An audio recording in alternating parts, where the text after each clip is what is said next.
How to buy Bitcoin on Cash App. Hey everyone, welcome back to our channel. In today's video, we're going to learn how we can buy Bitcoin on Cash App, so make sure to watch the video till the end.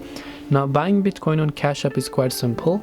Make sure to launch the Cash application, Cash App app, and make sure that you're signed into the account.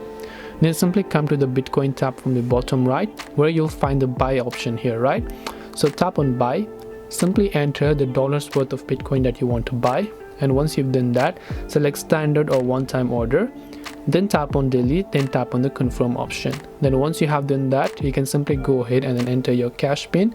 And once you enter your cash pin, your confirm of Bitcoin will get successfully confirmed, and then the Bitcoin will get received back into your account.